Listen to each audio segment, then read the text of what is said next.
Hello, human collective. Welcome to the Upside to Grief. My name is Story, and I am your host. And today we are going to be talking with RoseAnne. Hello.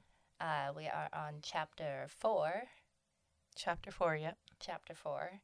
And I am super excited to have you on the podcast. Thanks for having me. Of course.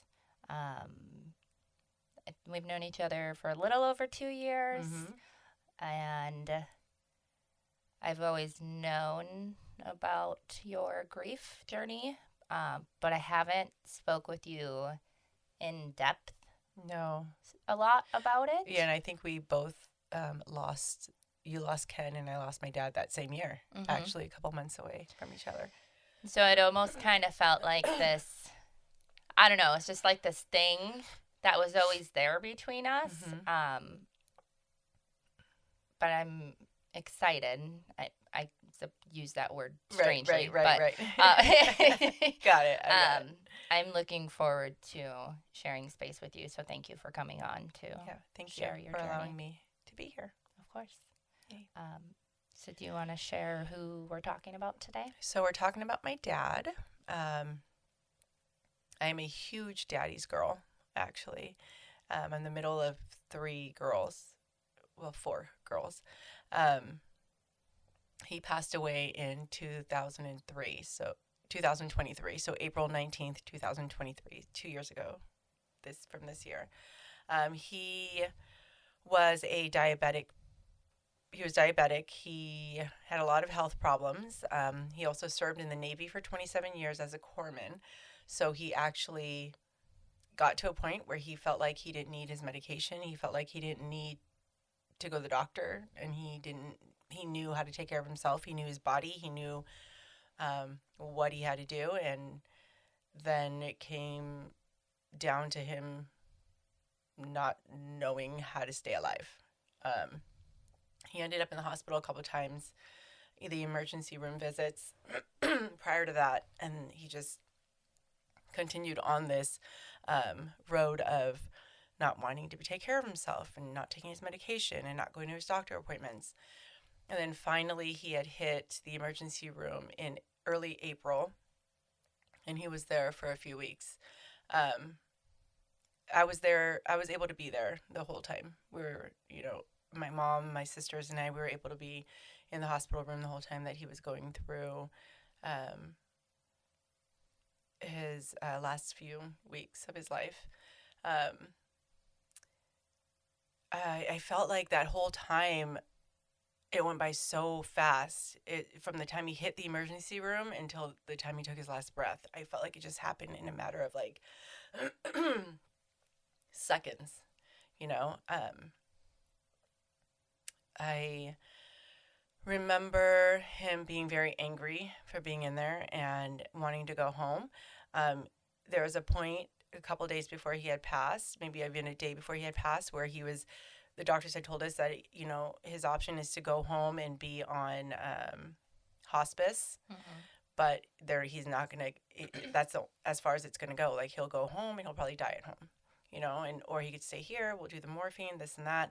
And I remember we had asked him, what do you want to do? And he wanted to go home. We're like, you do understand what this means. You understand that if you go home, you will stay in bed. Like, you will not get up. You won't be able to do the things that you're doing now. You won't, you'll literally be bedridden, and that's not how you want to live. And he's like, no, I want to go home. So then that's when my mom and my sisters and I had to regroup, because we didn't think he was going to pick wanting to go home. And we just had to do what was best. And we kept him in the hospital. And the night he had passed, my sisters and I were in there, and they took him off the morphine. They moved him upstairs, and we knew that he was taking his last couple breaths. So my mom came in there, and we listened to his favorite music, and and then he died with all of us in there. He passed away with all of us in there, listening to his favorite songs, and that was the very first time anybody that close to me. I don't think I've even ever dealt with death, actually. I've had people pass away who I've known. I've had, in my addiction, I've known a few people who've overdosed. But obviously this was different, right? Because it was my dad. It was somebody Mm-hmm. who I've known my entire life. So Mm-hmm. how do you continue to live your life, the rest of your life, without someone who brought you into life, without someone who you known your entire life? You know, Mm-hmm. like he was someone I always reached up to, someone I always went to, someone who I felt 100% always supported, Mm-hmm. supported by. So how am I supposed to live the rest of my life like this without him here? Mm-hmm. Um, so it was the first time I've ever had to deal with death, and I didn't know how to navigate that. I didn't know what to do. I didn't know how to feel. I didn't know um, what was right and what was wrong. You Mm-hmm. know, so my first the first times I've dealt with grief was because people were like, "Oh, it's because you're grieving. Oh, it's because you're grieving. Oh, that's grief," you know, and I didn't know what that was. Um, when my dad was when I was in the hospital room with my dad by himself, and I knew that he was obviously going to die probably in a couple hours. That's when I took the time to really let him know that I loved him. You Mm-hmm. know, to let him know that I loved him, and how proud I was of him, and I knew that he was proud of me. And I thanked him for the way he raised me. I apologized for everything I've ever done because I didn't want him to leave this world and me stuck with the feelings of, I wish he knew this. Or I wish I would have told him how much I loved him. Or I wish he knew how proud I was of him. Or I wish he knew that that he loved me, you know? So I told him, and I actually have a video of me telling him, you know that I love you. And you know that I'm so happy that you're my dad. You know that you're proud of me. And I'm like, you know these things, right? And he nodded his head. So I know that there are so many things that, well, that's not so many things, but I know that him passing, I was able to tell him everything that I would have regretted not saying to him Mm-hmm. if I hadn't said what I said. So, um, it allows me to deal with him not being here a lot easier, I feel like, because there's nothing left unsaid, you know? Yeah. Feeling like you have, in a sense of closure in that capacity. Right, right, right. Because, I mean, there are a lot of things right now that he's not here, obviously, for, that I wish he was here for. But those are the things that, like, I write down, you know, in my letters to dad book. Mm-hmm. So, hey, Jaden's in New York, and Jordan's playing volleyball, and, yeah. So, yeah, so I've never known how to deal with death. I was never around it. I have this way of just shutting stuff down, you know, just Mm-hmm. like not gonna deal with it, da, da, da. But I knew that I wanted to, and I had to deal with Mm-hmm. the death of my dad. So, Mm-hmm. um, yeah. Yeah. Unfortunately, I think we have to deal with it, Mm-hmm. you know. Um, can we backtrack a little bit? Sure. Just because I know, right, you talk about growing up with your dad Mm-hmm. and how close you guys were and stuff like that. And so I guess um, I would like to hear a little bit like about your dad, like when he was alive and his life and things that you shared. Oh, he You was know, amazing I mean, I person. see like all the stuff you post about Yeah. him and all of that, and you really like you keep him alive in that Yeah. sense. But I would like just love to hear about him if you want to share some Yeah, stuff. he was great. He served 27 years in the Navy. He was very athletic. He had three girls, you know, that he raised, and so he taught us all how to play tennis. He never got mad. He wasn't really an angry person. If he was mad, that means you really messed up. And I think the only time he ever really got mad was at me. So I think that's the only time we've really seen him get angry. And he wasn't the type, you know, to punish like physically. It was always sit down talk. You know, let me tell you what you did, or why did you do this and this and that. And then when I hit my addiction, he was very, I want to say, I don't really want to say enabling, because it was my mom who was more, not really enabling, but it was my mom who was more like, bring her back in.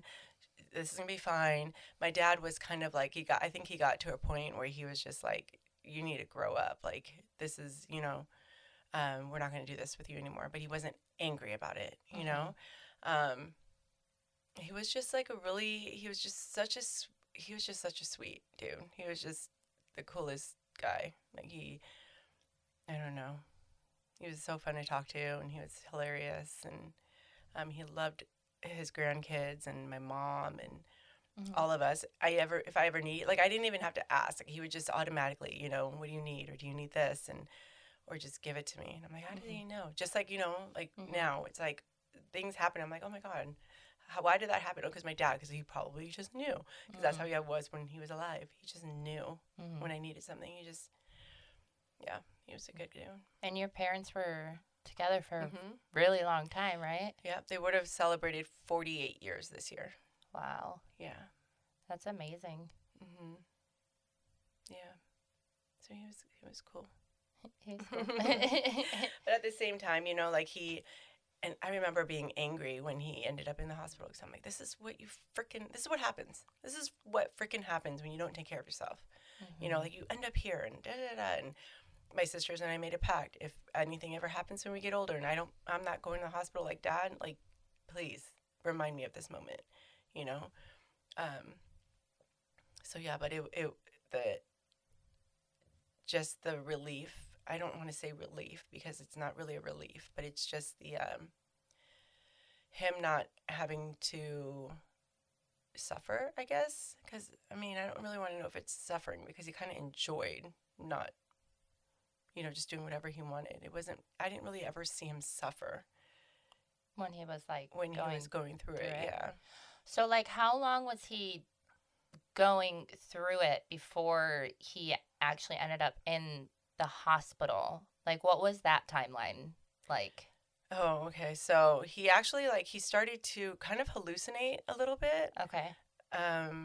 Like a month before, I want to say, he ended up in the emergency room. So prior to that, there was like no idea that anything was going on. No, he would end up in the hospital because for whatever reason, he would get sick and he'd end up in the hospital, But he'd always come out and they weren't like, there's anything serious. Right.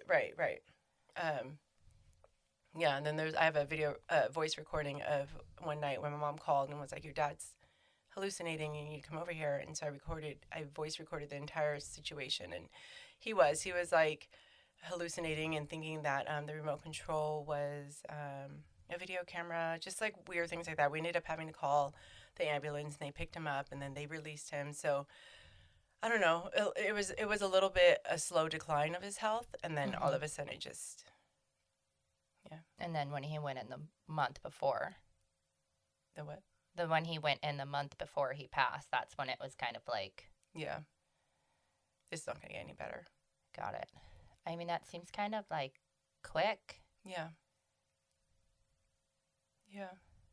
But and again, like, we didn't ever see him, like, he still, like, walked around and did things and was joking and was laughing. I was like, afterwards, I'm like, was he, like, silently suffering? Like, was he in pain and not showing us, Because, yeah, it did happen. It happened fast. Yeah, it sounds like it happened quick. He would fall asleep outside because he just wanted to, like, soak up the sun. But I don't know. Like, I don't know if he just didn't want to show us that he was suffering and ended up in the hospital just when it became too much, Yeah, but I feel like you guys as a family are pretty close. You know what I mean? Right. Like, you guys can see, like, in your face. Like, I feel like you guys would have noticed it. You know what I mean? But also, I think my mom did. Okay. I think my mom did notice that. I think my mom might have noticed it. We have talked about it before, and I think she might have noticed when it was, like, near the end of, him pushing and trying. But yeah, now that I think about it, it did happen really fast. But I remember him still walking around and just chilling and like living his life and wanting, he wanted to go everywhere with my mom, you know, like he never wanted to stay at home, but he wasn't eating and he wasn't going pee and he wasn't going poop. And I'm like, is this normal? So. Is this normal? I don't know. Is this what happens with old age? Yeah, I don't know if this is right. So yeah, and he was a strong dude. So maybe he was hiding it. Maybe, I don't know. Maybe we'll never know. We'll never know. We'll never know now. You know. No, but maybe not on this timeline. No. So yeah, so that's when, I mean, I guess. Yeah, I guess I didn't really know how to deal with the death of my dad, and I think that's the case with most people, right? Right. Like, who's like, let me go seek out grief and how you deal with it, like, before it happens to you. Like, I don't know. And it's going to be different for every single person. I think that you lose. The grief, I know it's going to be different if, God forbid, or when I lose my mom. It's going to be different from the time I lost my dad, you know, and yeah, it's not going to be the same. No, it's all different. But it's definitely, it shows the love you have for that person, 100%, you know, because it does suck. Do I wish that he was still here, or do I wish for another day where I could just hold him and see him again? Not if I knew that I was going to have to say goodbye again. You know what I mean? Yeah. I mean, everybody dies. And it's just something that we deal with, and it does suck that he's not here, and it makes me sad that he's missing out on a few things and a lot of things, but he wasn't healthy. You know, and yeah. Earlier, you know, you had mentioned you do letters for your dad. Do you want to share about that? Like, just kind of like, I guess, what things that you do now to incorporate him into your life? Yeah, so I got it for Christmas one year from my little sister. It was letters to Dad from RoseAnne. So whenever I go to visit his gravesite, I write in there. And I think what I've done is I've kind of shifted what would normally be like prayers, to letters to my dad. You know what I'm saying? Like, my faith obviously has played a huge role in my grief, because I feel like I wouldn't have been able to let go and accept his death without knowing that I'm not going through it alone. Does that make sense? Like, it just, I don't know how to explain it really. So the letters my prayers kind of switched to the letters, because I sit there when I go to visit his gravesite, and I write about like the stuff that's happening, and even the times where I've seen him, where the moments of knowing, you know, I'm like, oh, thank you for showing, thank you for showing up for me here, thank you, you know.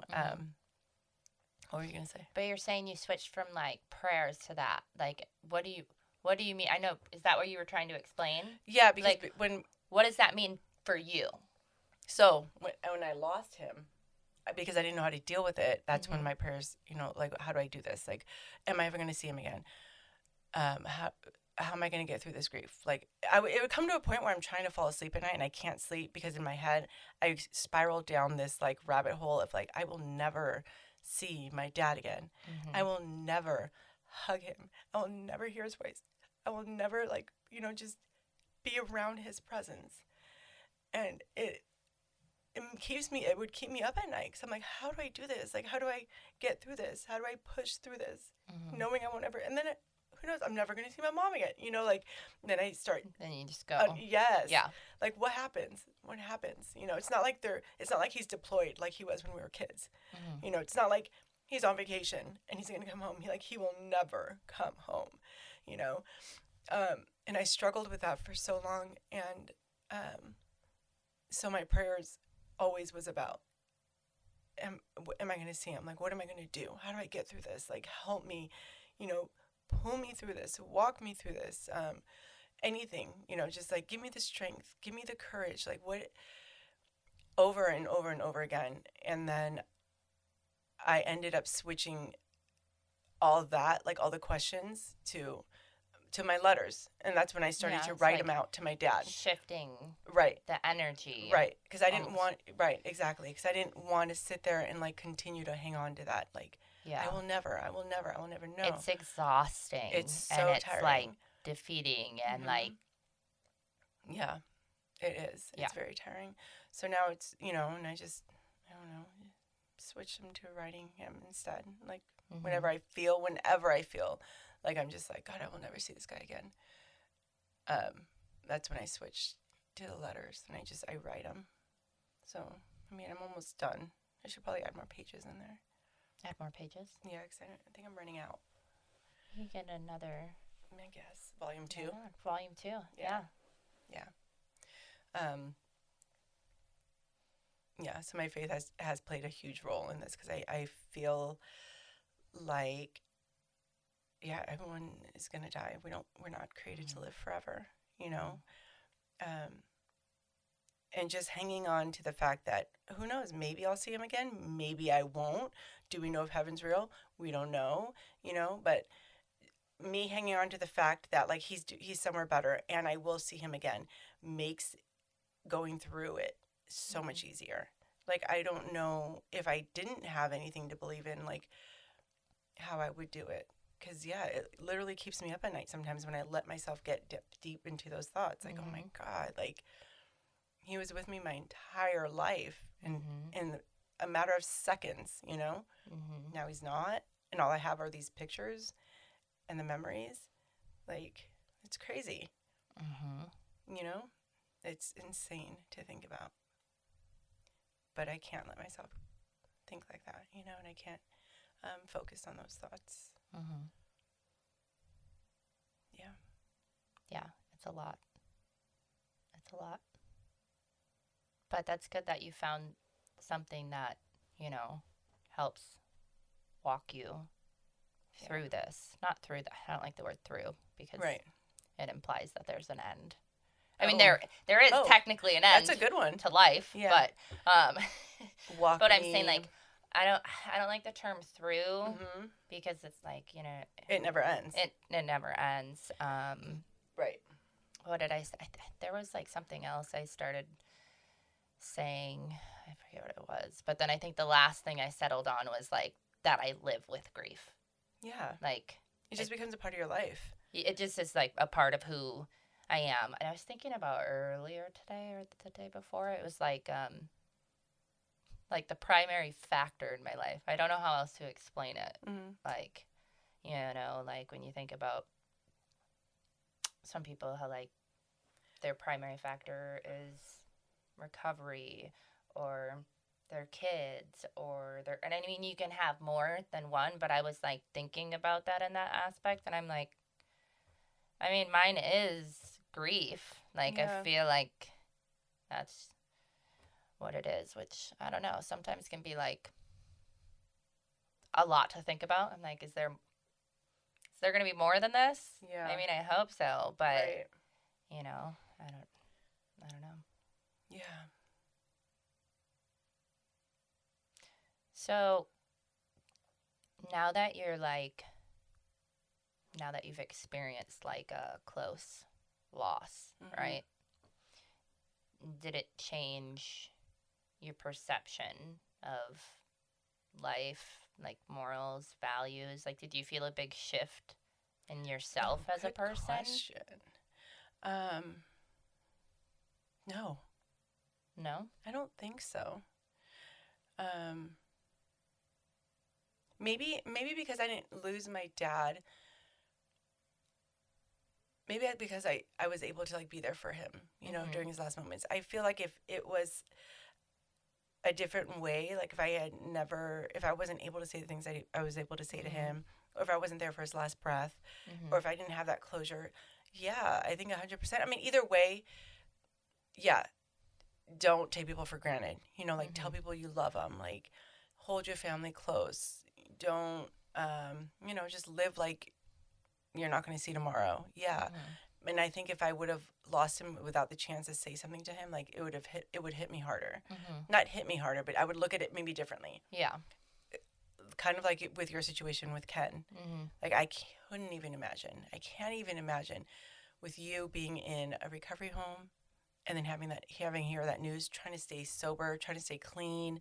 You know what I mean? Like, man, like, when I, even just thinking about it sometimes, that what you had to deal with, it's just like, it would have broken my heart, Like, if I knew you during that time, like, I wouldn't even know how to deal with that for you.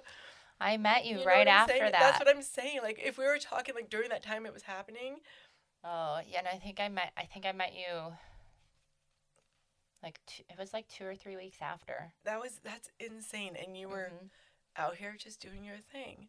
I was a crazy person at fit camp. You remember when I used to work? Yes, when I used to work out? Oh, you mean when I called you Brittany and you were like, story.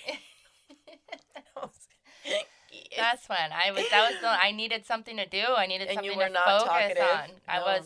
No. You were focused. You're like, all I was doing was working out. Yeah. You're like, are we running at this? Yep, sure are. Right. Yeah. First person in everything. Yeah. Dude, you had that laser focus. And then I found out about your story, and I found out what happened, and I'm just like, man, I can't even. Did I tell you? Imagine. You did. Okay. It's that was such a fog for me during that time. Yeah. There's a lot of stuff I don't remember. Yeah. You did. And I couldn't even imagine just your heart being ripped out of your chest. You know what I mean? And it's like, you chose that person, and that person chose you. I didn't have a choice on who my dad was. I love that he's my dad. And I love that God chose him to be my dad, because I wouldn't be who I am without him. But, like, the fact that, like, the person you chose out of all these people ripped out of your life. Yeah. With no way of any closure. You know what I mean? Like, I can't even imagine. It's shit. Yeah. I bet. I absolutely bet, because the fact that I was able to have the closure with my dad that I had was still shit. But it was still shit, yeah. It all sucks. Yeah. And it never ends. It never ends. I had can I side quest? Yeah. Okay.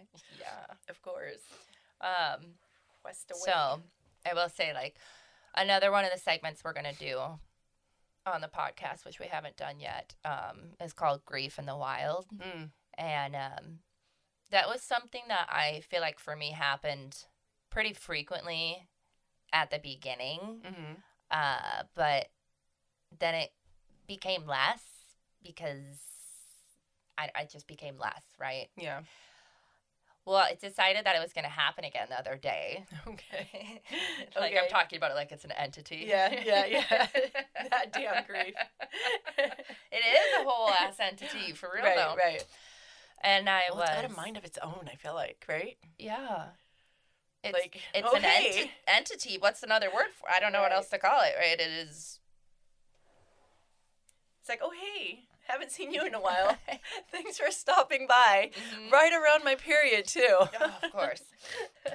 And so I had got off of work, and I was on my way home, and I was like, I need frozen fruit for my smoothies. I don't want to have to get up and do it in the morning. Like, I'll just go now, because I had worked, like, my day job and my night job, so I was tired. And so I went to Vaughn's, like, a couple blocks away, and as I'm on the freeway, my brain just decides that we're going to be sad, and not just, like, I'm just not feeling it today. Like, I was, like, thinking about Ken, and more or less thinking about, like, wow, this is my life. Like, he's dead.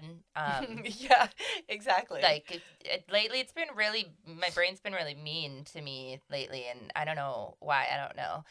But, so I'm crying, and I get to Vaughn's, and I'm like, I take a deep breath, and I, like, park my Jeep, and I'm sitting there, and I'm like, okay, I'm just going to cry it out real quick, and then I'm going to go in there, I'm going to get my fruit. Buy my damn fruit. And I'm going to be fine. Yeah. And so I'm like, okay, like, take a couple breaths, and I'm in the grocery store. I'm just like trying to pick out peaches, and then I'm just like, like, Aww. and I'm like, Yeah. fuck, dude. Yeah. Like, you know, to Out the of point where I'm nowhere. like getting upset with myself, where I'm like, come, like you just Get it just had together. 10 minutes in the Jeep to do this, Yeah. you know, and it brought me back to how I felt or in the earlier stages of it just being like exactly. whenever, wherever. Or what about when the date starts coming closer and then the smell of the air or like the weather and you're like, dang. It's always I feel like the days coming up to dates is worse than the actual day for me. 100%. So far, this is what I know so far. I don't know. I still feel like a baby when it comes to grief. No, like I'm in. Yeah. We're both in year 3. Yeah. And it feels like forever. Year 3 sucks. Yeah, agreed. Man, I haven't even driven down the road that passes Tri-City on the way that I used to always drive by to go to that hospital. Like there's another way. I have yet. It's been 3 years. 3 years? 2 years. We're in 3. We're in year right. 3. Yeah, and I have 2 years completed going into the 3rd. I have yet to drive past that hospital on that side. Okay. And you know what I was thinking about? Like, why? That's the same way it was when I had gotten clean. Like, it was like grieving. It's so crazy now that I'm thinking about it. Like Because, grieving your past self? yes. Is that what you're talking about? Yeah, right? Like, because how long we would use for, and then you got to say goodbye to that person. And, I mean, don't get me wrong. We've had fun times. She needed to go. It was fun, right? It was fun. The places we've been, whatever, the things we've done. And it was a good time, and it lasted for so long. Mine was 16 years, from 16 to 32. So, yeah, you say goodbye to that person. It's kind of like grieving that whole life, It is. right? Mm-hmm.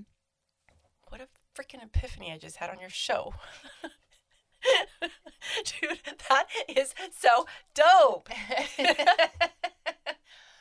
Yeah, grief of the self. Yeah. That's insane. But there's an upside to all of this. Is there?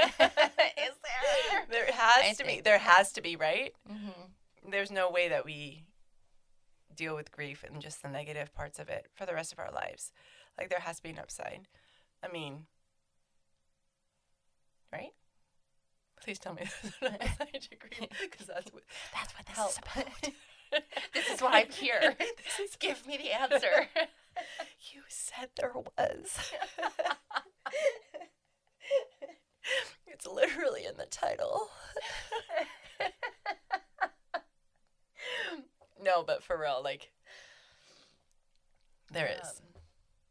There is. There is. I think There's a different connection. What is there? With people. What is your upside to grief? Oh, I guess I didn't really prepare for that, even though I should have, because that's a good question. What is my upside to grief? Like when you think about the last 2 years going into 3rd. You know what? I think it's, I've never cried as much as I have in these last 3 years, to be honest, or 2 years.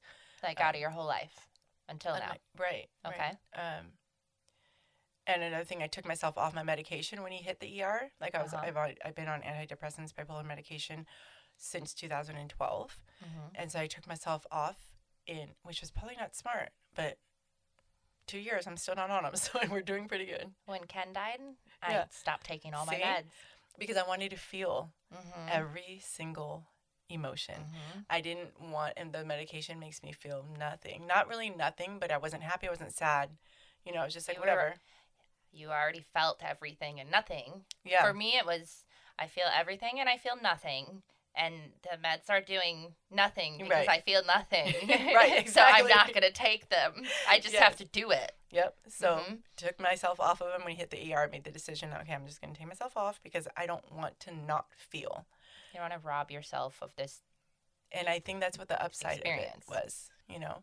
And then also during that time, I think I already told you this story, but during that time, a really good friend of mine, when I was planning my dad's funeral, wanted me to get high. If you want... I don't know if you've told me this. Really? I don't think so. Okay, so that's another thing why I don't talk to this friend anymore. Or maybe you No did. names mentioned. Okay, I think I know who you're talking about, but I don't think I know about this, like, direct thing. Yeah, so I was planning my dad's funeral, and not one, not two, but 3 times this person asked me to get high. If you want to just take a road trip, we'll do it together. You know, even told my guy, Matthew, during that time, told him, don't worry, if she's going to relapse, she'll relapse with me. What the? Exactly. And I was upset. I was upset because I was like, and then I even told her that after the 3rd time that she asked me, I remember I was outside doing a smog, and she comes out there and she was like, offer RoseAnne, if you want to get high, we can go take a road trip. I don't know if she was joking, but either way, when someone's going through the loss of a parent and you have so many years sober off meth, you don't come up to me and that be your reason or that be your antidote for my grief. That's wild. So I told her, I'm like, what? Like, why would I do that? And she was like, yeah, you're right. Why would you do that? I'm like, no, seriously. Like, you know how upset my dad would be if he was alive and I'm using drugs to, like, cope? Like, no. Like, that's not... And so the upside to my grief... Yeah, I'm like, wait a minute. How do we get here? Yeah, the upside to my grief is that I wanted to be able to feel those feelings, you know? And I have loved being able to feel the feeling of losing someone I love, and being able to, like, bring up memories that I probably would have never brought up, being able to see these pictures and remembering when these pictures were taken. Yeah, it makes me sad, but it allows me to tap into a part of myself that I feel like I wouldn't tap into on a normal basis. You know, like, I'm not going through these pictures and I see me and my sisters and I'm like, oh, that's during this time or during this time. So I feel like it allows me to be like, oh my God, like, that was when my dad did this, or that's so cool because da-da-da, you know? It allows me to tap into a certain part of me that I've never been able to tap into or chose not to or medicated to, you know? Yeah. That's what's your upside to grief? What's my upside to grief?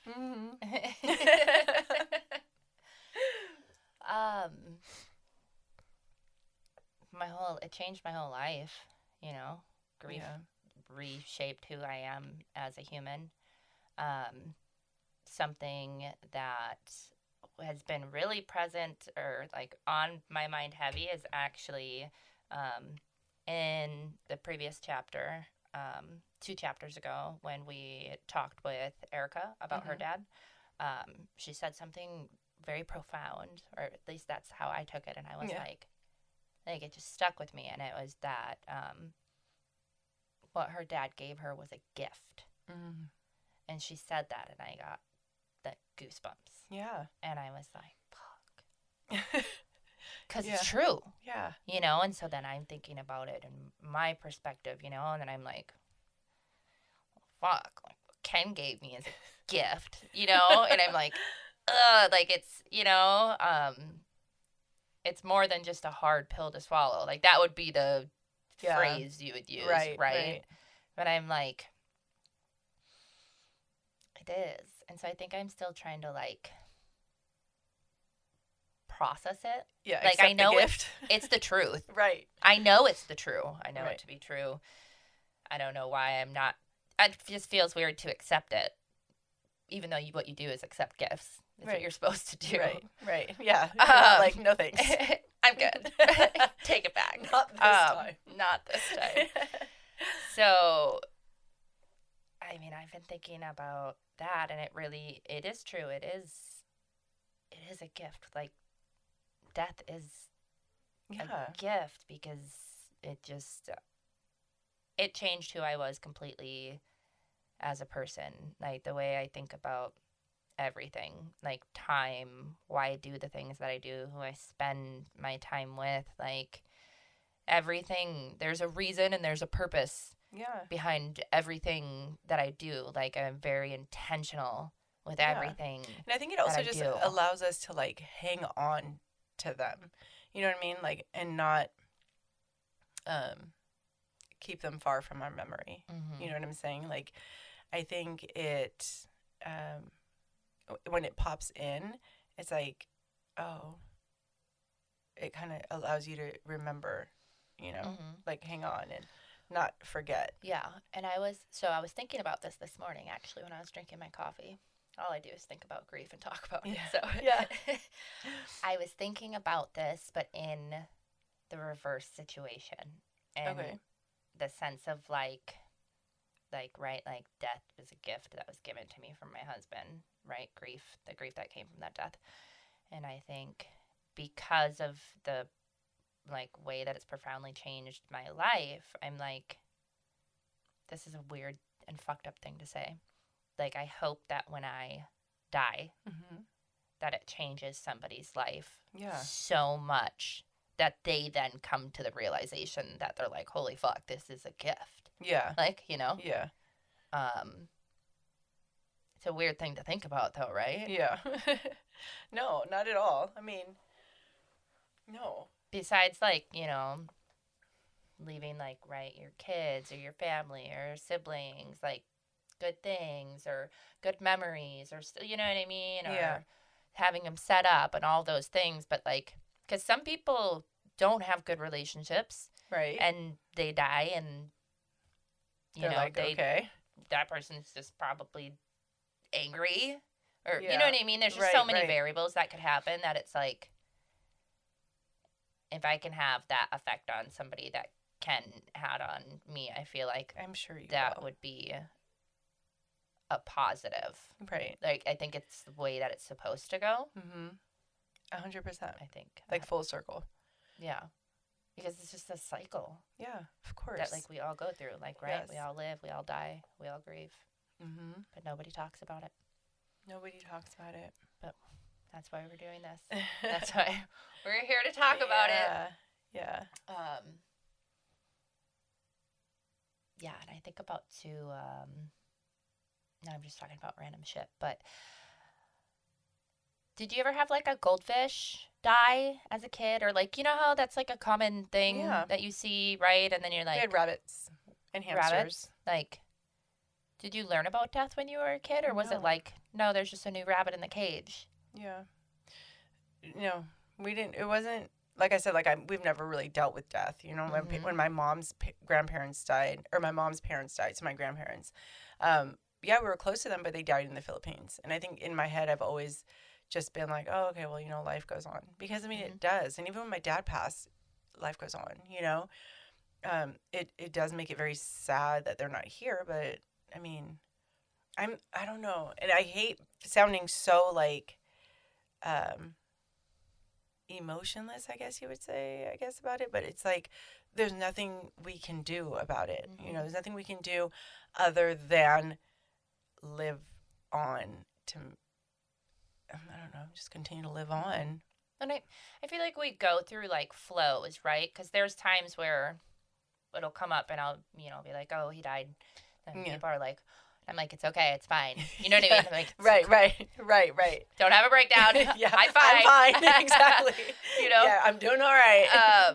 You know, and then there's other times where it's like you, I don't want to talk about it. You know, so I feel like it's Yeah. It's just a part of the human experience. Absolutely. Yeah. So. And the longer we stay alive, the more people will have to see die. Right? So it's not going to end, you know. Yeah, no, it'll keep happening. Yeah, it's fucked. Yeah, it is. But that's when my faith comes in, because I'm like, hang on to that faith that you're going to see him again, and you're not doing this alone. Like, even when I feel like I want to be alone, even when I feel like I don't physically want someone there to be with me, because there are days, right, where you're just like, no, just leave me alone. Like, I don't want someone to hug me. I don't want to talk about it. I don't want someone to tell me it's going to be okay. I don't want someone to tell me he's in a better place. I just want to be alone. I just want to sit in my feelings, and I just want to deal, you know? And I feel like that's where my faith comes in heavily, because it's like, when I don't want the world there with me, trying to comfort me in a worldly way, I do it through God, you know, and I look more up than I do out, right? Like, just, I don't know. And it's crazy, because it allows me to deal with it in a better way. It allows me to walk through it. It allows me to walk alongside it,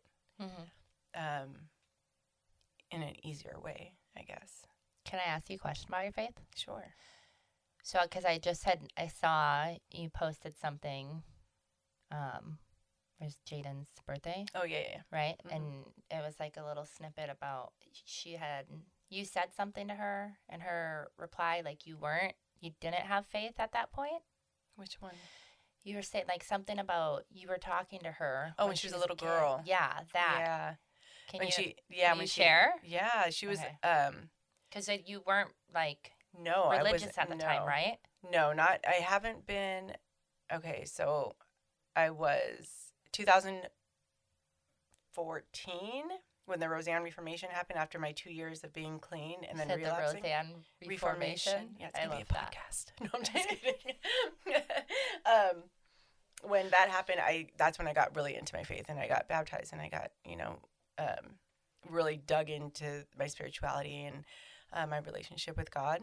So before that, when I was like still using, obviously I always just had this feeling that there was a God, but I was afraid to really put my feet into the water because I was afraid he was going to test my faith to him.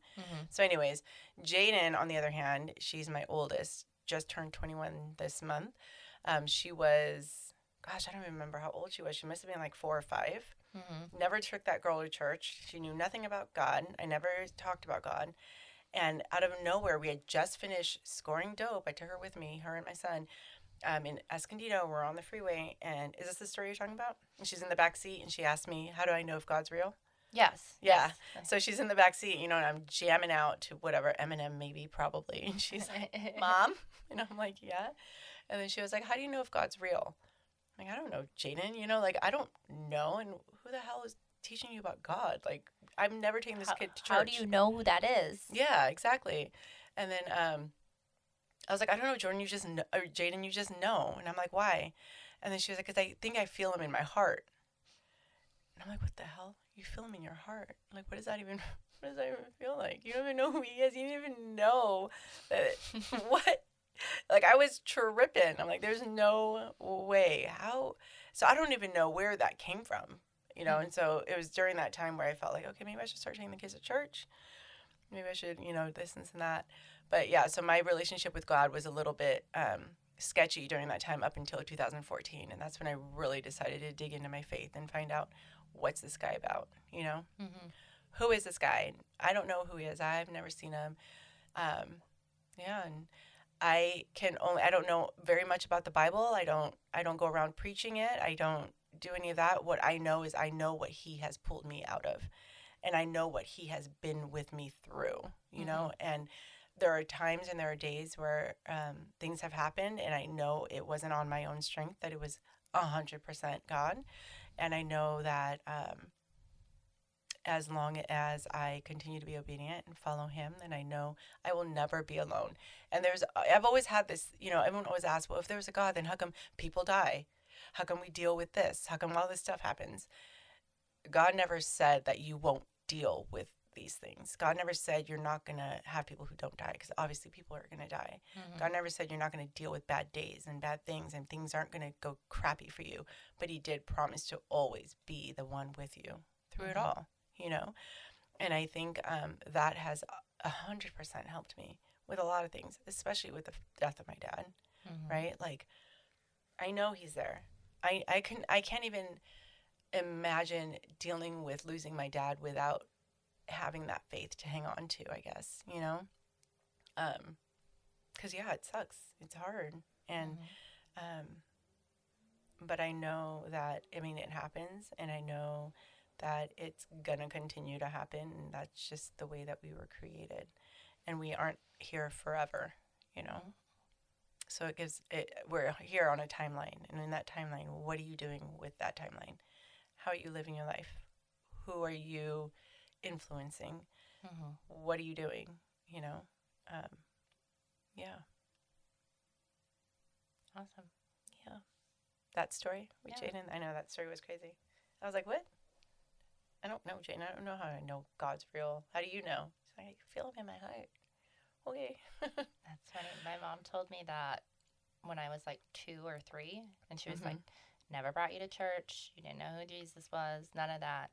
And we were going through my closet, and she was trying to get rid of my baby clothes. And I was like, no, you can't get rid of that. And my mom was like, why? And I said, because it's for when I come back as a baby. And my mom was like, okay. She's like, so I just put them in a box and we put them back in your closet. Like reincarnation. Oh, that's cute. She's like, I have no idea where you got that from. No idea where you got that from. That's crazy. Never been to church. See? Insane. Mm-hmm. The stuff kids say makes you think, you know? Yeah. Yep. So, all right. Well, is there any last things you want to share? No. That was good. Thank you. Thank you. And if you guys feel like this resonated with you, next week we're going to do a segment with RoseAnne, and we're going to talk about moments of knowing, go a little bit more into that. So come back next week and check it out. Thank you so much for coming on the show. Thank you, Story. I love you so much. I love you too. And thank you guys for your support. Bye. And we will see you next week.